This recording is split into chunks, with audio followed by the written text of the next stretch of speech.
Fala pessoal, tudo bem? Estamos começando aqui mais um vídeo sobre o regimento interno do TRF da primeira região. Ainda não é o último, mas com certeza eu colocarei aí o último vídeo até o fim da semana, até sexta-feira, para vocês poderem dar uma olhada até a data da prova. Bom, hoje saiu a concorrência, para quem já consultou aí o site do SESC, para ter uma ideia da dificuldade do concurso. Não que vai fazer muita diferença, porque são poucas as vagas, né? Então, de qualquer forma, você vai ter que fazer uma pontuação boa aí. Bom, havíamos parado na parte dos prazos. Começando aí pelo artigo 181. Os prazos no tribunal correrão da publicação do ato ou do aviso no Diário Eletrônico da Justiça Federal da Primeira Região, se de outro modo não dispuser a legislação processual, mas as decisões ou os despachos designativos de prazos poderão determinar que corram da intimação pessoal ou da ciência por outro meio eficaz. Espera lá que esse artigo 181 já tem muita coisa aí, tem muita informação. Tá? Qual que é a regra aqui para o começo do decurso do prazo? Que é o principal.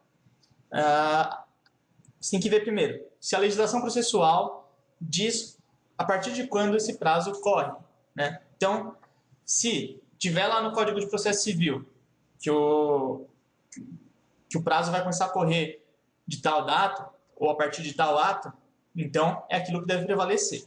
Tá? Se não tiver escrito na legislação processual, né, de modo diferente do que está aí no regimento, então a gente vai ter os prazos correndo a partir da publicação do ato ou do aviso no Diário Eletrônico da Justiça Federal.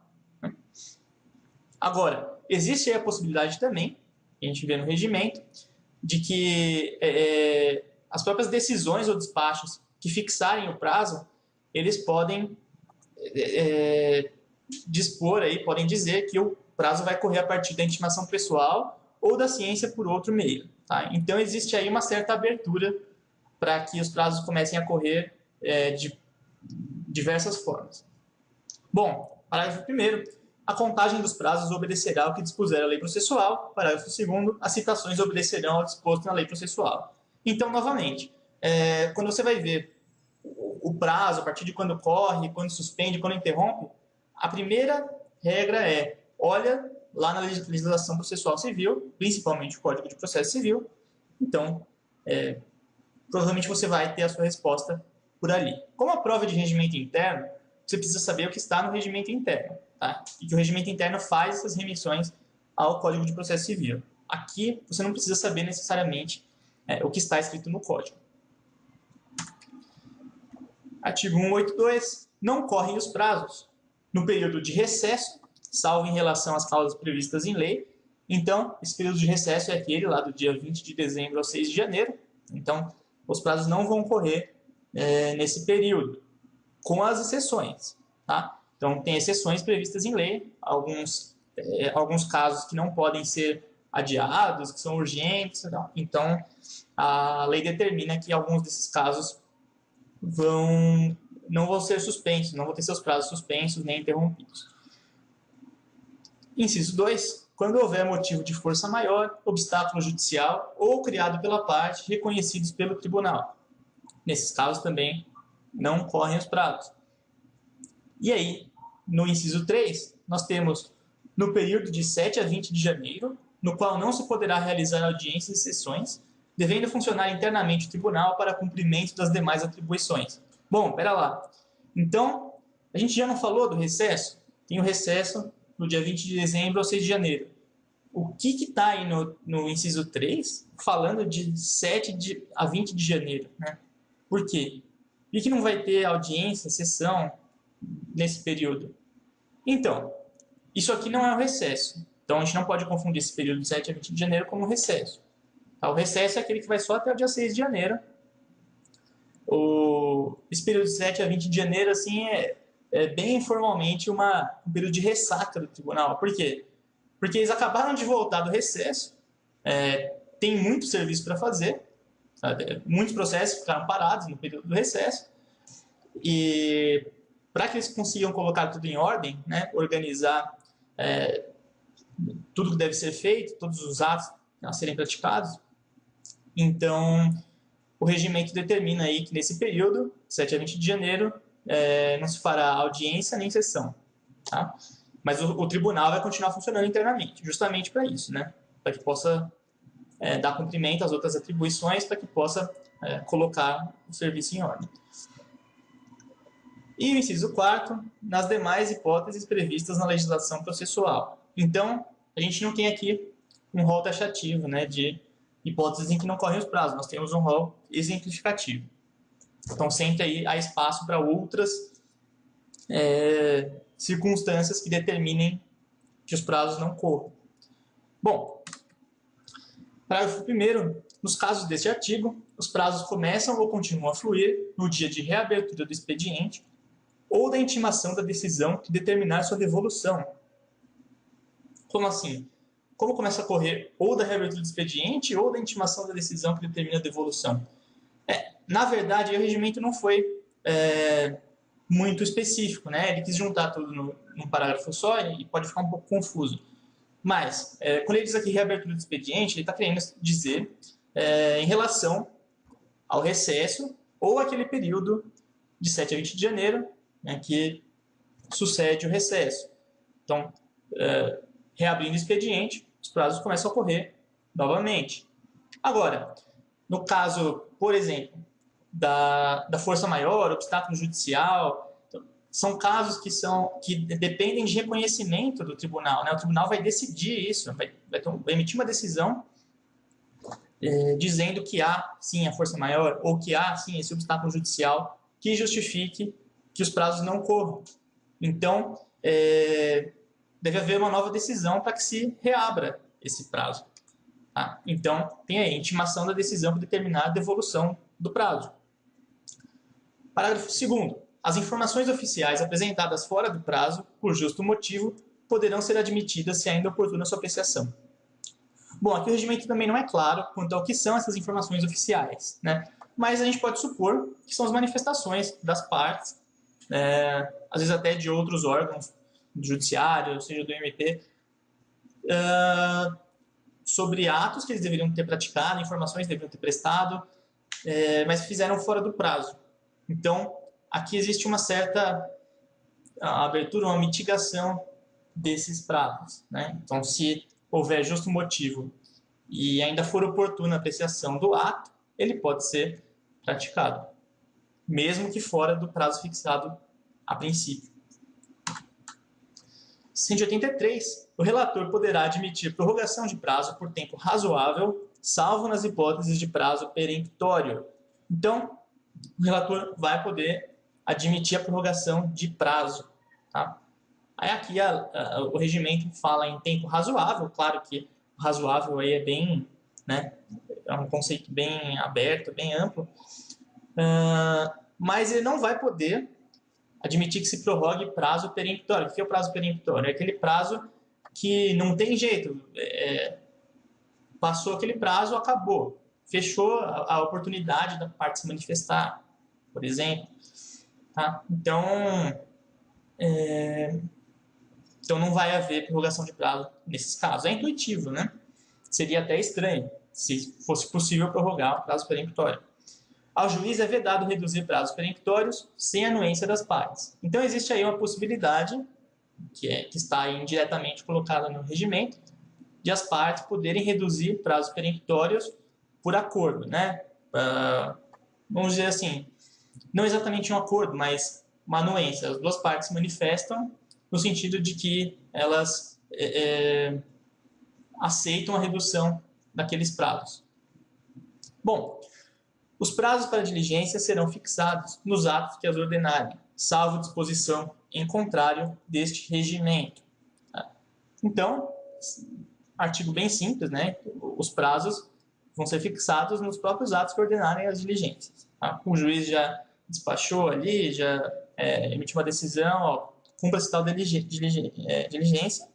Então, ele vai falar ali qual que é o prazo que vai ser observado.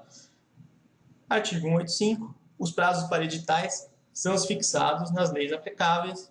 Também tranquilo, né? Mais uma vez, o regimento mandando o aplicador do regimento observar a norma processual civil. Artigo 186. Os prazos não especificados na lei processual ou neste regimento serão fixados pelo plenário, pelo presidente do tribunal, pela corte especial, pelas sessões, pelas turmas ou por seus presidentes, ou pelo relator, conforme o caso. Então, o que esse artigo está falando? Está falando de prazos que não estão previstos na lei processual, ou seja, não está no Código de Processo Civil ou outra lei, que não estão no regimento também. Então, aí, como vai se determinar esse prazo? Então, vai depender de qual órgão do TRF da primeira região vai estar com esse responsável por esse processo. Então, pode ser o plenário, pode ser o presidente do tribunal, pode ser a turma, pode ser a sessão. Então, o processo está na primeira sessão e não se sabe qual prazo que vai aplicar em certa circunstância, em certo caso. Então, aí, a própria sessão que vai fixar o prazo. Bom, parágrafo único. Computar-se-ão em dobro os prazos para manifestação nos autos, quando a parte for a Fazenda Pública, o Ministério Público Federal ou a Defensoria Pública, salvo previsão expressa na lei de prazo próprio. Então, aí, o parágrafo único do artigo 186, ele está simplesmente incorporando a regra que está lá no CPC, né, de que se aplica o prazo em dobro para a Fazenda Pública, Ministério Público, Defensoria Pública. O artigo 187, os prazos para os desembargadores federais, salvo o acúmulo de serviço, e se de outra forma não dispuser esse regimento, são os seguintes: 10 dias para atos administrativos e 5 dias para os despachos, 20 dias para o revisor incluir o feito em pauta, 30 dias para o relator encaminhar o feito ao revisor, se for o caso. O que é importante ver aqui? Que esses prazos, eles não serão observados necessariamente se houver acúmulo de serviço, né? Então, porque quando há uma situação de acúmulo de serviço, vai ser muito difícil o juiz, por exemplo, cumprir esse prazo de 5 dias para os despachos, né? É praticamente impensável essa situação na prática. E se de outra forma não dispuser o regimento. Então, se o regimento em outro momento dispuser que o prazo pode ser prorrogado, ou que o prazo em tal caso é outro, enfim, né, vai se observar isso. Agora, em regra, os prazos são os seguintes: 10 dias para atos administrativos e 5 dias para despachos. 5 dias para despachos é o que já está lá no CPC. Né? O CPC fala em 5 dias para despachos. 20 dias para o revisor incluir o feito em pauta, 30 dias para o relator encaminhar o feito ao revisor, se for o caso, né? Esses prazos aí são próprios do tribunal. Então, pode ser que caia na prova, de repente, se o CESP quiser perguntar alguma coisa sobre prazo, né? Tem aí uma oportunidade. Excluídos os processos de natureza penal, havendo motivo justificado, pode o desembargador federal exceder por igual tempo os prazos acima fixados. Então, o parágrafo único aqui está determinando que é possível, sim, a prorrogação desses prazos por igual tempo. Então, se há um prazo de 5 dias para que seja proferido o despacho, então isso vai poder ser prorrogado por mais 5 dias. Agora, deve haver motivo justificado. E outra coisa importante, não pode ser um processo de natureza penal, né? Os processos de natureza penal, eles são considerados, em regra, urgentes, porque normalmente a situação aí de privação de liberdade, né, ou uma privação de liberdade que já está em curso, né, quando a gente tem um réu preso, ou que ainda está em vias de ocorrer, mas que pode culminar na privação da liberdade. Então, o tribunal, a gente pode perceber isso em várias regras, né, regras sobre habeas corpus, mandado de segurança. Então, a gente vê que o tribunal dá uma certa preferência para agilizar esses casos. Então, não, aqui não é possível a prorrogação em processo de natureza penal. Artigo 188. Salvo disposição em contrário, os servidores do tribunal terão um prazo de 48 horas para praticar os atos processuais. Então, você vai ser servidor lá do TRF e o seu prazo, em regra, é esse aí, 48 horas. Né? O desembargador tem lá prazo de 5, de 10, de 20, de 30, pode prorrogar, não sei o quê. Você é servidor, mero mortal, 48 horas para praticar os atos processuais.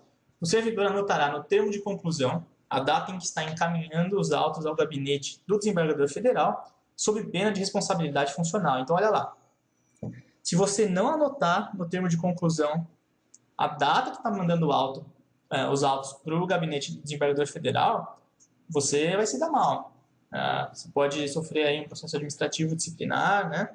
Então, vai sofrer a responsabilidade funcional. Então, o servidor tem que anotar no termo de conclusão a data que está mandando os autos para o desembargador federal. Porém, quando nós estivemos falando de processo digital, né, processo eletrônico, dispensa-se o termo de conclusão, tá? Porque aqui o parágrafo 2º diz que o termo de conclusão é dispensável no processo digital, tendo em vista a remessa constante no sistema processual. Então, o próprio sistema lá já vai se encarregar de determinar ali, fazer essa anotação da conclusão, né? A data que foi enviado para o desembargador federal. Artigo 189, vamos para as pautas de julgamento, né? As sessões têm pautas de julgamento, onde a gente tem ali uma ordem de quais processos serão julgados, o número, o tema. Então, todos os tribunais usam pautas de julgamento. A gente pode até consultar, né, na internet, a maioria delas. Então, vamos lá. As pautas do plenário, da Corte Especial, das sessões e das turmas serão organizadas pelos secretários com a aprovação dos respectivos presidentes. Então, quem organiza a pauta é secretário, né? É bem intuitivo até, né? O que o secretário faz? Normalmente o secretário organiza cronograma, agenda. Então, é isso que o secretário também vai fazer nos órgãos do tribunal. Agora, é necessária a aprovação dos respectivos presidentes, né, para que essa pauta seja observada. Artigo 190. Na organização das pautas, observar-se-á, tanto quanto possível, a proporção numérica entre os processos em que o desembargador federal funcione como relator e aqueles em que funcione como revisor. Então, a gente já viu como é bem séria essa questão de divisão, de repartição de trabalho no tribunal, né? Então, aí deve ter uma proporção entre os processos que o desembargador é relator e naqueles em que ele é revisor, para que numa mesma sessão de julgamento a gente não tenha todos os processos relatados só por um desembargador e outros ali que não tem nenhuma relatoria, ou seja, eles vão ter menos trabalho, em tese, né? Então, o artigo 190 determina que há essa proporcionalidade nesse processo. A publicação da pauta de julgamento, que poderá vir a ser aditada, antecederá em 5 dias úteis, pelo menos, a sessão em que os processos serão julgados, incluindo-se em nova pauta os processos não julgados na data indicada ou na sessão seguinte. Então, deve haver essa antecedência mínima aí de 5 dias úteis para que se publique a pauta de julgamento, né? 5 dias de antecedência em relação à sessão de julgamento, obviamente. E aí também a determinação de que deve-se incluir em nova pauta processos que não foram julgados na data que constou da pauta, né? Muitas vezes a sessão não é suficiente, a sessão acaba antes de se julgarem todos os processos, então isso deve ser incluído em outra sessão, ou na sessão seguinte, como diz aí o artigo 191. A pauta de julgamentos será fixada em lugar acessível do tribunal e divulgada em sua página eletrônica. Então, tem que ter a pauta afixada no próprio tribunal, né? Então, vai ter ali um impresso, um mural, normalmente é feito isso, né, nos tribunais, e também deve ser divulgada na página eletrônica, na internet. Sempre que ao final da sessão restarem em pauta ou em mesa mais de 20 feitos sem julgamento, o presidente fará realizar uma ou mais sessões extraordinárias destinadas ao julgamento desses processos ou suspenderá a sessão para continuar no dia seguinte. Então é o seguinte, se sobrarem mais de 20 feitos, mais de 20 processos sem julgamento, né, numa sessão, então o presidente ele vai ter que escolher o que ele vai fazer. Ele pode encerrar essa sessão e aí ele convoca sessões extraordinárias especificamente para julgar esses processos, ou ele suspende essa sessão, né, não encerra, e para continuar logo no dia seguinte, né? A depender aí da disponibilidade do tribunal. Às vezes ele não vai poder suspender e colocar no dia seguinte, então ele vai ter que convocar uma sessão extraordinária para isso, com outra data. Artigo 192, independem de pauta. A gente tem uma lista dos processos que não precisam estar em pauta para que sejam julgados. Então a gente tem aí 2 incisos, né? No primeiro, o julgamento de habeas corpus, recursos em habeas corpus, habeas data, conflitos de competência e exceções de impedimento e de suspeição. Então, novamente, né, a gente percebe mais uma vez a importância, né, da área penal, a prioridade que ela tem, que o julgamento de habeas corpus não vai precisar de pauta. Além disso, recursos em habeas corpus, habeas data, conflitos de competência e exceções de impedimento e de suspeição. Tá? Que mais? As questões de ordem sobre processamento de feitos. Questão de ordem sobre processamento de feitos são questões relacionadas a dúvidas que algum órgão do tribunal ou que algum desembargador tenha sobre a correta aplicação do regimento interno, sobre as próprias normas aí do tribunal. É bom decorar essa lista aí, né? Pequena, mas como a gente tem várias ao longo do regimento, como nós vimos, né? Então é bom a gente saber. Julgamento de habeas corpus, recurso em habeas corpus, habeas data, conflitos de competência e exceções de impedimento e de suspeição. A apresentação dos feitos em mesa, relativamente aos julgados que independem de pauta, será precedida, sempre que possível, de distribuição de cópia dos respectivos relatórios aos demais desembargadores federais que integram o órgão do tribunal competente para o julgamento. Por que isso? Porque se o processo, se esse julgamento ele não depende de pauta, né? Ele depende de pauta,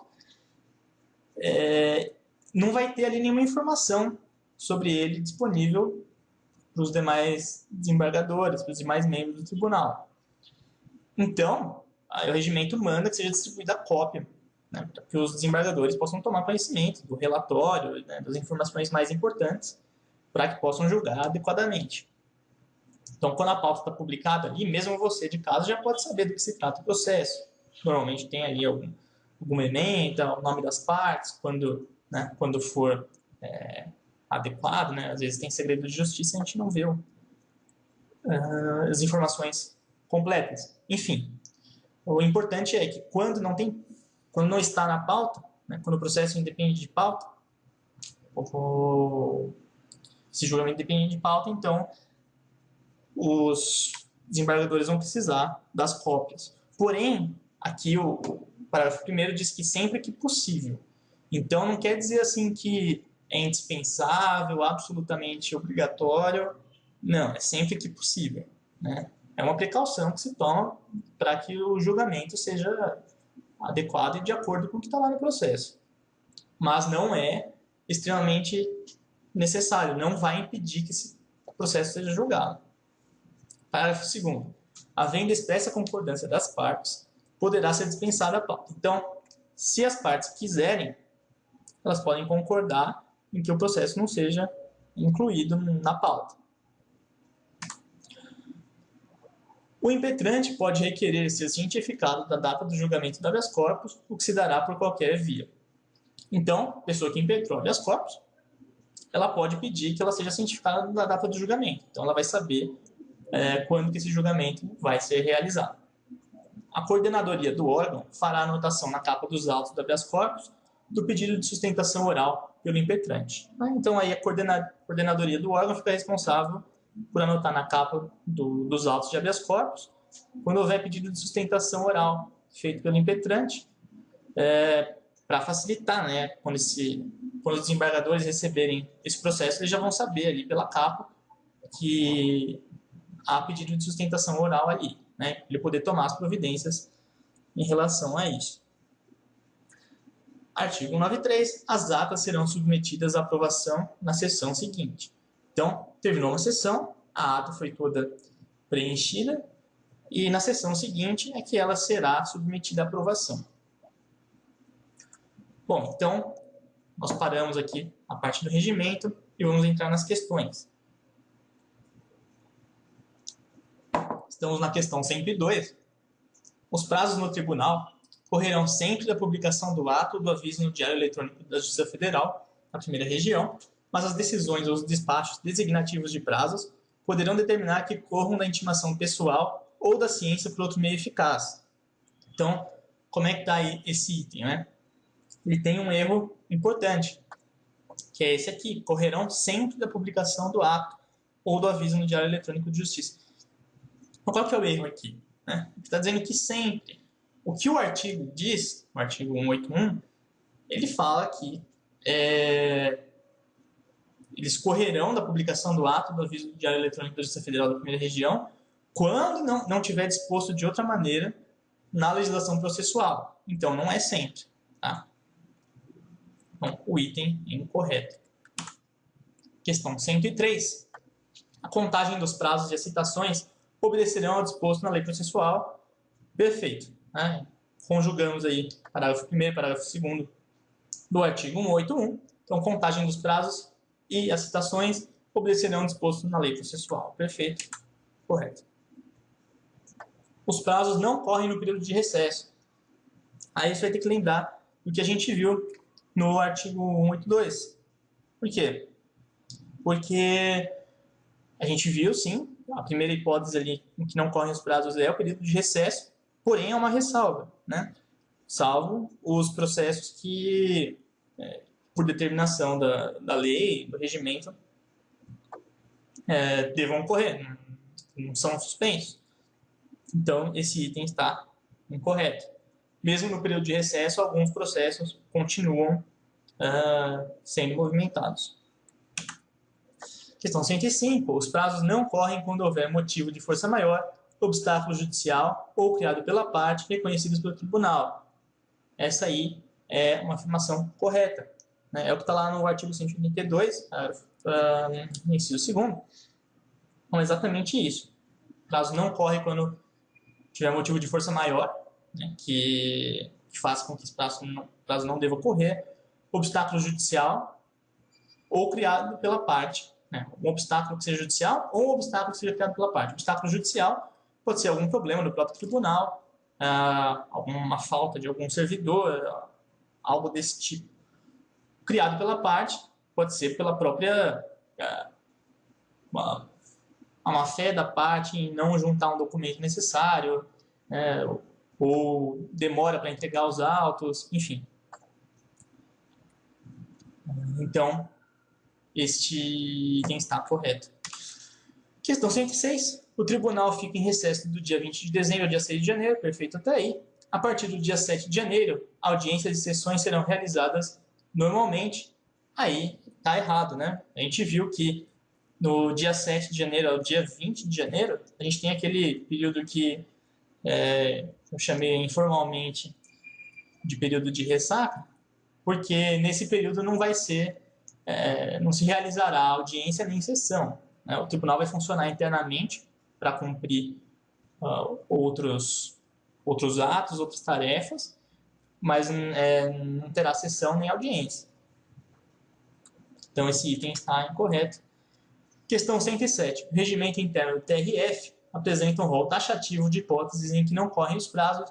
Nós já vimos que isso está errado também, porque lá no quarto inciso, né, no último daquela lista, sobre as hipóteses em que não correm os prazos, a gente vê que nas demais hipóteses previstas, se não me engano, na legislação, então, a possibilidade aí de outras hipóteses em que não corram os prazos, né? Na legislação, no regimento, enfim. Então, está incorreto, o rol não é taxativo, é exemplificativo. Questão 108. Os prazos suspensos em razão do recesso continuam a fluir no dia de reabertura do expediente. Então, isso aí está correto, né? Quando o prazo está suspenso em razão do recesso, ou seja, do dia 20 de dezembro ao 6 de janeiro, deu dia 7 de janeiro, o prazo começa a fluir novamente. Tá? Então, é isso aí, item correto. Agora a questão 109. As informações oficiais apresentadas fora do prazo, por justo motivo, poderão ser admitidas se ainda oportuna sua apreciação. Também, item correto, perfeito, é o que está no regimento. Informação que não foi prestada dentro do prazo, desde que haja justo motivo, ela pode ser admitida se a apreciação for oportuna, né? Se já tiver passado o período, por exemplo, se o juiz já decidiu algo a que se relaciona essa informação, então não adianta mais prestá-la. Então, sempre que houver justo motivo e for oportuna a apreciação, ela pode ser feita fora do prazo. 110. O relator poderá admitir prorrogação de prazo por tempo razoável, ainda que se trate de prazo peremptório. Não, nós vimos que prazo peremptório não está sujeito à prorrogação. Tá? O relator pode sim prorrogar o prazo por tempo razoável, mas não quando for prazo peremptório, então o item está incorreto. Questão 111, ao juiz é vedado reduzir prazo peremptório sem anuência das partes, perfeito. Né? Se as partes não se manifestarem concordando com a redução do prazo peremptório, ele não pode ser reduzido. Então, correto. Questão 112, os prazos não especificados na lei processual ou no regimento interno deverão ser considerados de 15 dias contados da publicação do ato. Errado. A gente viu que quando os prazos não estão especificados na lei processual ou no regimento interno, o órgão responsável vai fixar esse prazo, ou seja, o plenário, seja a corte especial, a sessão, a turma, os presidentes da sessão, da turma, eles que vão fixar os prazos. Então, está incorreto o item 112. 113. Computar-se-ão em dobro os prazos para manifestação nos autos, quando a parte for a Fazenda Pública, Ministério Público Federal ou a Defensoria Pública, salvo previsão expressa na lei de prazo próprio. Perfeito. É o que diz o regimento. Então, prazo de Fazenda Pública, Ministério Público, Defensoria Pública, são prazos em dobro, a não ser que a lei determine um prazo específico. 114. O prazo para os desembargadores federais praticarem atos administrativos, salvo o acúmulo de serviço, e se de outra forma não dispuser o regimento interno, é de 10 dias. Perfeito também. A gente tem lá no regimento, falando sobre prazo para despacho, prazo para ato administrativo, prazo para enviar um processo para o revisor. Então, a gente tem lá que o prazo para praticar ato administrativo é de 10 dias. 115. O prazo para os desembargadores federais proferirem despachos, independentemente de acúmulo de serviço, é de 5 dias. Bom, aqui a gente tem que lembrar que, sim, o prazo é de 5 dias para que se profira despacho. Porém, a gente tem que lembrar que quando houver acúmulo de serviço, esse prazo não vai ser considerado. Né? E o item fala, independentemente de acúmulo de serviço, está errado. Então, o item está incorreto. Vamos para 116. O prazo para o revisor incluir o feito em pauta é, em regra, de 20 dias. Perfeito também. É o que está lá no regimento. O revisor tem 20 dias, salvo, né, salvo aí aquela situação de haver outra disposição legal, com outro prazo, né, ou quando tiver o excesso de serviço, né, o acúmulo de serviço. Em regra, é 20 dias o prazo. Então, item correto, 117. O prazo para o relator encaminhar o feito ao revisor é, em regra, de 15 dias. Esse aí está errado. A gente tem que lembrar, né, que não tem esse prazo. Então, o prazo para o relator encaminhar o feito ao revisor é de 30 dias. Então, a gente tem, né, 5 para despacho, 10 para ato administrativo, 20 para incluir feito em pauta e 30 para o relator encaminhar o feito ao revisor. Então, lembrem-se disso. O item está incorreto. 118. Em qualquer processo em que se verificar motivo justificado, o desembargador federal poderá exceder os prazos regimentais por igual tempo. Então, o relator ele pode exceder o prazo regimental, né? O desembargador federal aí, ele pode exceder o prazo regimental quando tiver motivo justificado? Pode. Porém, não é em qualquer processo. Tá? Se for um processo de natureza penal, não vai se poder prorrogar prazo. Então, o item aí está incorreto. 119. Salvo disposição em contrário, os servidores do tribunal terão o prazo de 48 horas para praticar os atos processuais. Perfeito. É isso mesmo. A gente viu que o prazo normal aí para o servidor do tribunal praticar ato é de 48 horas. Então, item correto. 120. O servidor anotará no termo de conclusão a data em que está encaminhando os autos ao gabinete do desembargador federal, sob pena de responsabilidade funcional. Perfeito. Até aí a gente viu que é isso mesmo. Mas o termo de conclusão é dispensável no processo digital, também perfeito, tendo em vista a remessa constante no sistema processual correto. É exatamente o que está lá no regimento. Este item está correto. 121. Na organização das pautas de julgamento, observar-se-á tanto quanto possível a proporção numérica entre os processos em que o desembargador federal funcione como relator, mas não em relação àqueles em que funcione como revisor. Aí está errado. Nós vimos que deve-se guardar tanto quanto possível, claro que isso não é uma regra tão rígida, a proporcionalidade entre os feitos em que o desembargador federal funciona como relator e como revisor. Então não tem nada que excluir os processos em relação aos processos em que ele funcione como revisor. Ambos devem ser proporcionais. Então o item está incorreto. Questão 122. A publicação da pauta de julgamento deverá ser publicada com, no mínimo, 5 dias úteis de antecedência em relação à sessão em que os processos serão julgados. Este item aí está correto também. A gente viu no regimento que a publicação da pauta de julgamento deve ser feita com 5 dias de antecedência, 5 dias úteis de antecedência, no mínimo. Aí é até curioso que o regimento fala expressamente em 5 dias úteis. Mas quando a gente viu aqueles prazos ali do despacho, dos atos administrativos, da inclusão de feito em pauta, de 5, 10, 20, o regimento não fala dias úteis, fala dias. Porém, é nítido que o regimento está usando a regra do Código de Processo Civil, pelo menos quanto a regra do prazo do despacho, que é de 5 dias. Só que no Código de Processo Civil, a gente sabe, pelo menos se você já estudou o processo civil, talvez você saiba que os prazos são contados em dias úteis. Então, os 5 dias que está ali no despacho, na prática, são 5 dias úteis. O regimento não fala expressamente. Então, sim, a gente não precisa criar caso. Se na prova cair assim, o prazo para o desembargador proferir o despacho é de 5 dias, beleza, 5 dias é o que está no regimento, tá? Ninguém vai morrer por causa disso. Ele não falou dias úteis. Não, tudo bem. Nesse caso, tudo bem. Questão 123. Independente de pauta, julgamento de questões de ordem sobre o processamento de feitos. Tá certo, perfeito.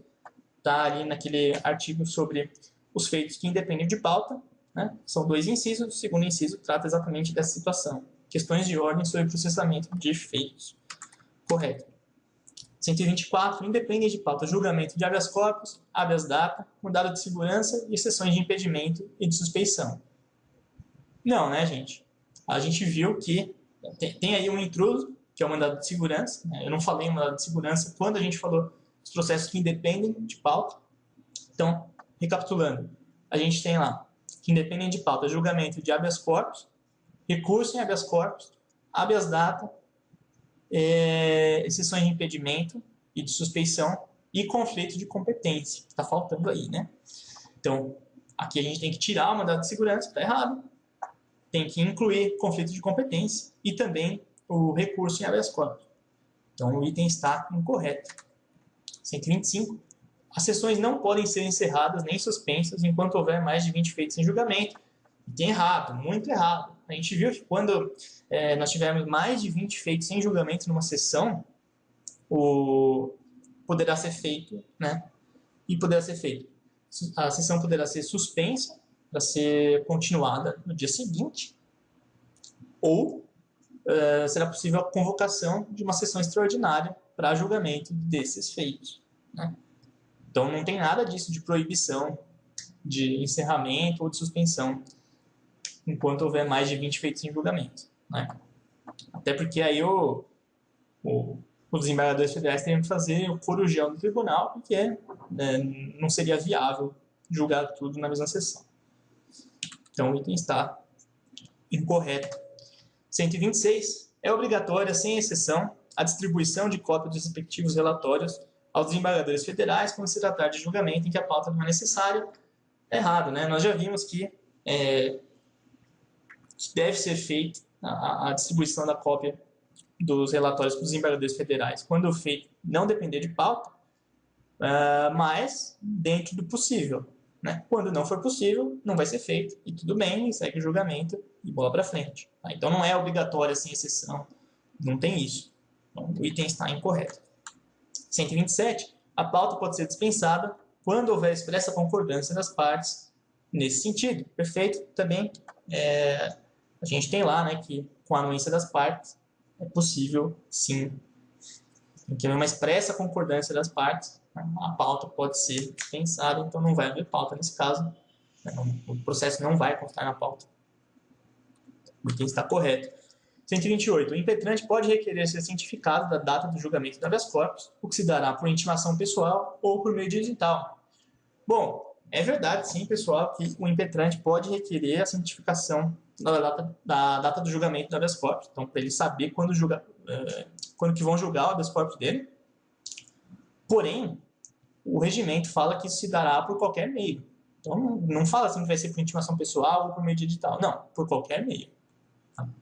Então, o item está incorreto. 129. A coordenadoria do órgão fará anotação na capa dos autos do habeas corpus do pedido de sustentação oral pelo impetrante. Perfeito. Então, né, a coordenadoria do órgão vai marcar ali na capa dos autos do habeas corpus que o impetrante vai fazer, ou quer fazer, né, está pedindo para que possa fazer uma sustentação oral. Item correto. 130, item derradeiro. As atas serão submetidas à aprovação ao fim da sessão a que se referem. Não, né? Está incorreto. Por quê? Porque nós vimos que as atas vão ser submetidas à aprovação na sessão seguinte. Então, a sessão seguinte é a que ela se refere. Então, foi feita a sessão de julgamento, processos foram julgados, ok, a ata foi toda preenchida. Então, na sessão seguinte é que ela vai ser submetida à aprovação. Bom, espero que vocês tenham aproveitado mais esse vídeo. Nós temos mais um pela frente, então eu já falei, até sexta-feira eu pretendo gravá-lo e colocar para que vocês possam dar uma última olhada aí no que falta da matéria. E é isso. Até mais.